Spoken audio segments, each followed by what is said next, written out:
let us hear straight from the horse's mouth as to what his achievements are and his prowess in the Web3 industry. We started tokenization on Bitcoin. At the time, nobody knew anything about crypto. What were the difficulties? How did you overcome that? It's already a bit complicated, but some accountants know a bit of blockchain, so it goes. But at that time, tell your accountants and you need to explain them, and they don't know how to write this on their book, and it was a nightmare. Hello everyone, this is Sudeep from Token2049 reporting and live. Joined with me is Shaban. He is one of the OGs of Web3 gaming, co-founded the Blockchain Alliance at that point, and that is the Blockchain Gaming Alliance, BGA as we know it. And he's one of the people who have actually set the genesis for how the crypto asset tokenization can be done in the gaming industry. But that is a brief introduction of what he has done. Let us hear straight from the horse's mouth as to what his achievements are and his prowess in the Web3 industry. Shaban. Thank you for welcoming me. We started tokenization on Bitcoin. At the time, nobody knew anything about crypto. It was 2015 when we were talking about crypto. People did not understand anything, and if you were telling people that you're gonna make a game out of it, it was really crazy. But it came from a need. We were a game studio, and we had a card game, and we saw people were trading cards for real money under the table, even though it was not permitted by a term of condition. So we had to chase those people, and at some point we saw the opportunity and say, okay, there is this cryptocurrency where people own things on their wallets without central authority. Could we do that with our card game? And to emulate physical world, because in the physical world, you go to the shop, you buy, and it's yours. You are free to give, share, to do whatever you want. But in the digital, you cannot do that. So we created the first card game on Bitcoin blockchain. Ethereum was not released, so it was the really beginning. So there was a need, and we wanted to build this on this need. So building on asset tokenization was one step, but if we talk about as the first gen of people doing so, must have faced a lot of roadblocks, difficulties. What were the difficulties? How did you overcome that? Why I'm asking that is, I just don't want, people should learn from how it actually started. Return to the basics, because now things are a lot of things are available as plug-and-play solutions. But back then, when nothing was there, everything has to be coded by the root. Yeah, and everything has to be started right from planting the seed. Yeah. Right? So how did it all started? The problems that you faced and roadblocks that you faced, and how did you overcome that? There is really a lot of roadblocks to list, but I will say a few. First is, of course, the legal landscape. Even today, if you tell your accountant what we're doing, it's already a bit complicated, but some accountants know a bit of blockchain, so it goes.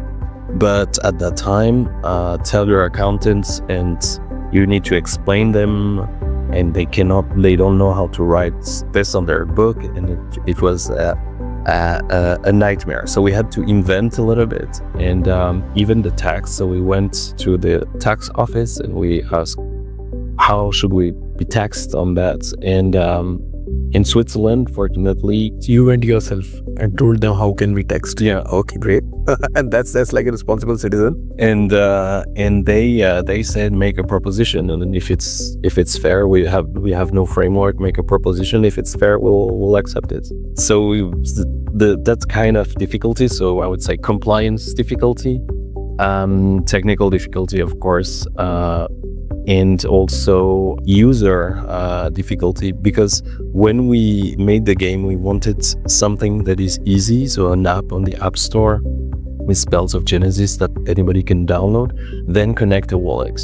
And we had a community of Flair, and we thought that this value proposition will be interesting for them.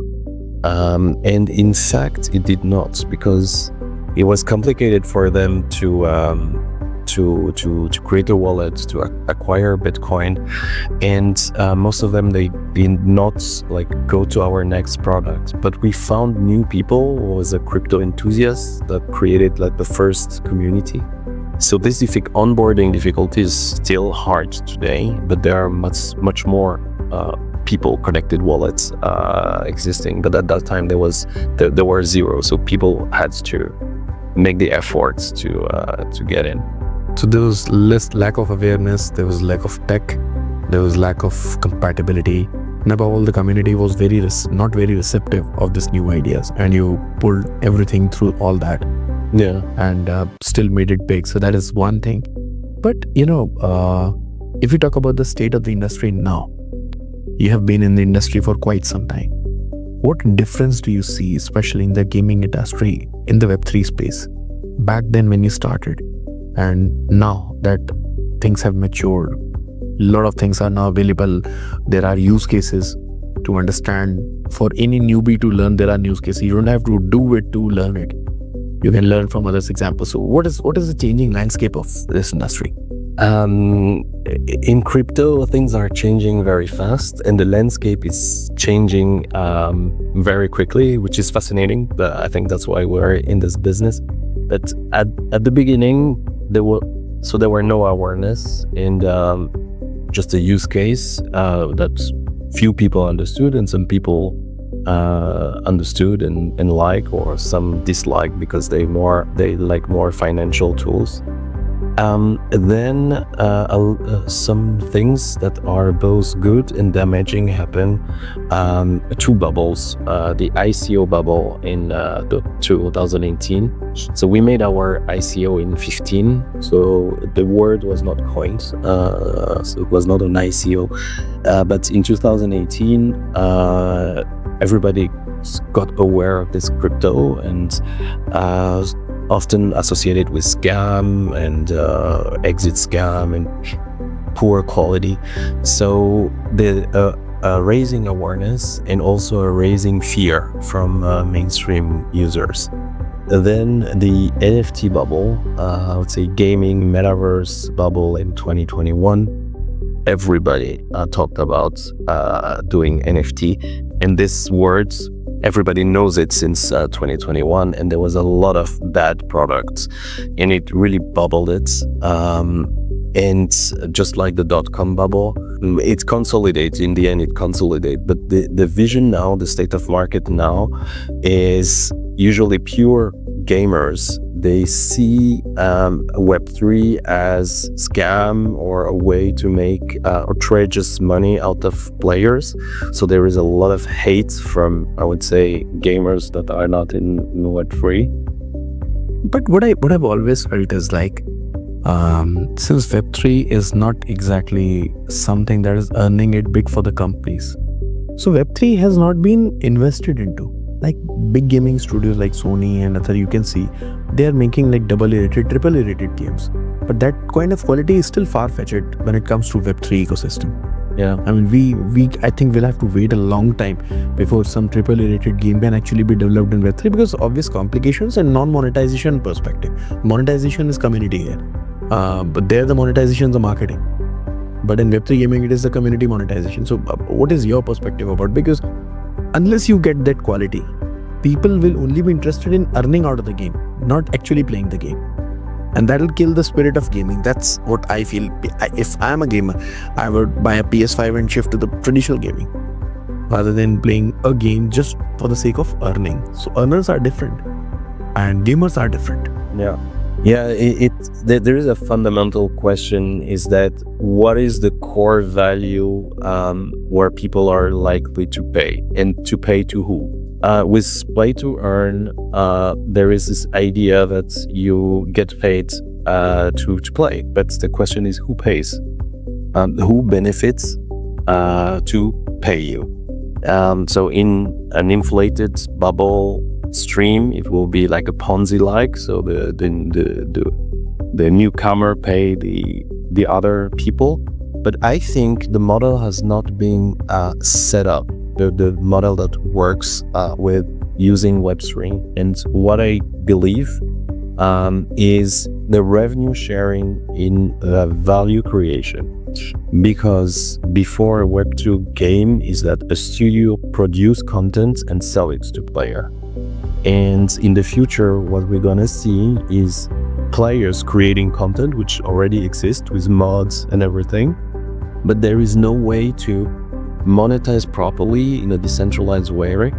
So I believe we'll see more and more mini contributor creator that gets paid for the work. So player will pay the studio for the game and a creator for a level he made or something good he added to the game experience. So what role are gaming guilds playing in this? There are guilds, they like produce, they like support number of games. Are gaming guilds active in the Web3 ecosystem as well? And are they actually supportive of games, or they are having their own ecosystem of monetization? What is it like? Yeah, there is different kind of guilds. I'm not a big expert in the different guilds. What I know is that there need to be a purpose, a value, or a motto. And I think we're very early in that. And esport is much more mature, or let's say Web2 traditional game is much more mature. The Web3 guilds are looking at where to find value. Is it play to earn? Is it good gameplay? It's hard to. On my opinion, there is no like proper positioning today. The market is still maturing. Yeah, maturing. Let us talk about your product, your game. What is it all about? How would you define that? And what kind of gamers would be more interested in playing your ecosystem? So we went back to the roots, going to different blockchain. Now we're building really on Bitcoin, because Bitcoin is more expensive, but something that is more set in time, more decentralized, probably will survive. So we believe that what we create as human, they can be stored in a book that will stay alive. And that applies to game, and that's why we're building a platform, Orbital Market, a marketplace, because we want to enable creators to monetize or to value their creation. And this should not come to speculation, but should come to use cases. So we're building the blocks so that product can easily use the IPs or have a clear view of this is my creation, and it can be reblended into something different, into another product, because I believe that's where the ecosystem will find its real value and use case. You belong to the ordinals, right? We are using we are using ordinal tech, but we are using also counterparty for tokens, which is much more robust for business tokenization, which will be on our path, the next thing, real world asset. So we're using a layer that is a bit more professional, and we are using ordinal for data storage and data preservation, basically. One thing I want to understand, since we have worked with ordinals, I have seen ordinals as a very closed community. They don't interact much outside their own ecosystem. They don't even talk much outside their ecosystem. So if you are an ordinal, they'll talk to you. Otherwise, it's like you are no good to them. You're not an OG, you're no good to us. But isn't this kind of a mindset a big deterrent to the actual development of the ordinal tech and to the big Bitcoin ecosystem? Yes, this ecosystem is very strange, I would say, in general. The blockchain are very tribalist. Even either you are on Ethereum or on Solana, and there is also not many mix-up, but it's true that Bitcoiners are even more kind of punks in the way that there are strong values, which happen in every blockchain, but are stronger in the Bitcoin ecosystem. And on our side, we try to have a more pragmatic approach, where we want to build a product for its benefits. Of course, values are important, value of Bitcoin that we share, but we try to not be so protective as I say, the ordinal community. So everybody is welcome. I call them orbs, not NFT. I don't like this word NFT. I call them orbs, ownership written on blockchain, which can like encompass anything on any chain, basically, in concept. But I think you can create an orb choosing your technology, but the technology or the chain is only a layer, like a language in what you will write your token ownership, and then there is what is represented. And making this abstract then allows to tokenize your work without asking yourself, should I go to this church or this? That's fair, Shaban. I mean, it was pretty interesting talking to you because we understood something, a lot of it. I mean, hearing it coming from an OG actually makes a difference because you have seen the different cycles, different ecosystems, and have been one of the founding members of the BGA as well. BGA, by the way, has been faring well when it comes to the market. I mean, when it comes to the gaming ecosystem, everybody's looking forward to BGA now. Because and there's another entity, ABGA, by Asian Blockchain Gaming, and that's a different entity, I guess. They are quite using a name, but nobody minds it because eventually they are like promoting the gaming ecosystem, and that's what we are helping. That's we are happy about. So that's one thing. And with this, we come to the end of the session. This was Shaban with us. He's an OG in gaming, founder of BGA. Having worked with the genesis of the Bitcoin ecosystem, building on the Bitcoin chain when it comes to gaming. And he is like a super nice person. Off that track, when I was talking to him, he also said that he would like to help projects build on the same ecosystem if they approach him. So if you are a gamer, want to build on a Bitcoin chain, then definitely he's the go-to man to approach to. And in the times to come, we'll see a lot of things coming from his side. More interesting stuff. So with this, we come to the end of this session. This is Sudeep from Token2049 signing off for this interview for CoinGabbar. We'll keep coming back with more interesting stuff. Till then, thank you so much. Bye-bye.